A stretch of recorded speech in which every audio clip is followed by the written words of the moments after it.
Hey guys, and welcome back to another gold farming guide. Today we're heading over to the Ring Wilds, which is located here on your map on the bottom side. We will be hanging out over near Angler's Wharf to this little hut place right there. I don't really know if it has a name, it's not marked on the map. There's tons of the little lizard men that spawn there, and they're on a pretty fast respawn rate. So we'll be heading right there. As we start making our way over, I'll talk about it a little more. We will be using the Potion of Luck, and we'll be farming for the Pandarian chests. They will have the Motes of Harmony, the Windwool Cloth, the Ghost Iron Ores, the Rough Leather, and everything else we can sell in the auction house for a good price. You can probably, what I've been recently making is about maybe 5 to 8k an hour doing this. Just depends on the rates of, how fast you're killing them, what, random loot you get out of the chests. That's mainly what we're going for. And the other gold guide I made, we went over to the Ulai halls for the cache keys to open the caches and get it more gold that way. I personally like that one better, but this is another way where I was farming before then. And we're almost there. We'll just fly over here for a bit. There's the Angler's Wharf. That's where you do your fishing dailies and get the water walking out and all that.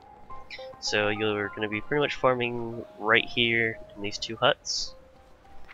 And these are what you're looking for, the Riverblade Raiders. And as you see, there is a bunch of them. So basically you want to start on one side and work your way over, and I will do that now. And I'm going to pop my Potion of Luck before I start, and go ahead and start pulling everything.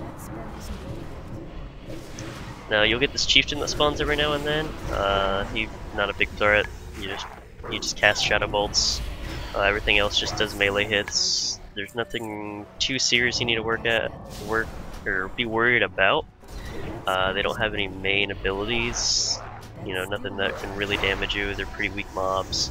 Even if you're not very geared, you can still slowly grind these guys. There you go. This is what we're going to be going for, these plundered treasures and the Windwool Cloth mainly. Depending on the server though, if your server is only selling Windwool Cloth for about maybe 15 gold a piece or per stack, it's probably not worth it. If you have tailoring, you can get your tailoring skill up using this guide, or you can even make it into bolts for bag space. Anything to help out. It all depends on what is going on in your auction house.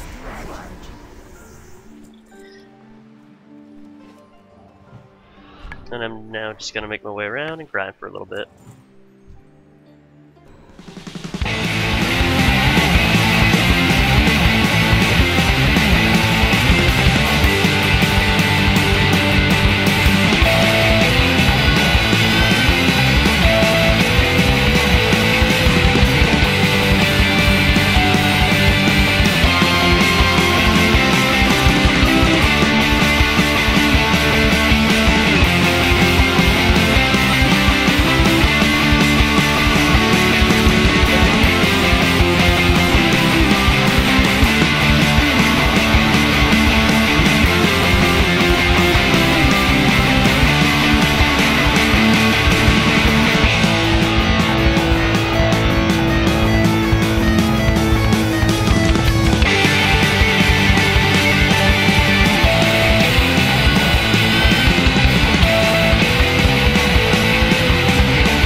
Alright guys, it's been about 20 minutes. You see I paused the timer.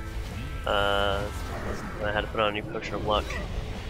And I just let these guys respawn so I can do an ending grab right quick.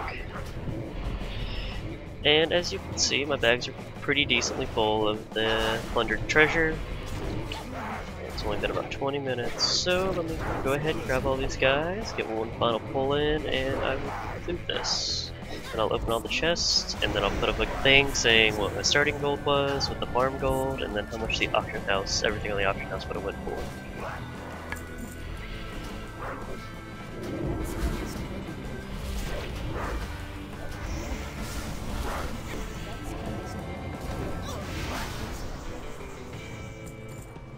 Alright, let's fly up so I don't get attacked.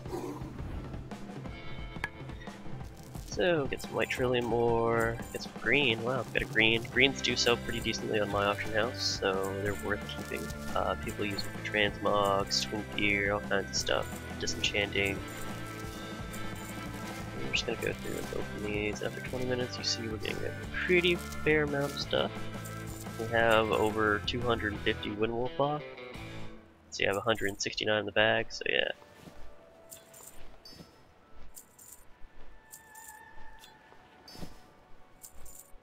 So all in all, after 20 minutes, we have 181 Windwolf cloth, a few greens, a lot of junk we can scrap for a little bit of gold, some of this trillium ore, some ghost iron ore. But it's, you know, a pretty decent way of making money. It's again about 5 to 8k an hour, probably even somewhere even higher depending on your server and how your auction house and how you can manipulate your auction house. That's also a good way to do it. But thank you guys for watching, and I'll see you in the next one. Bye bye.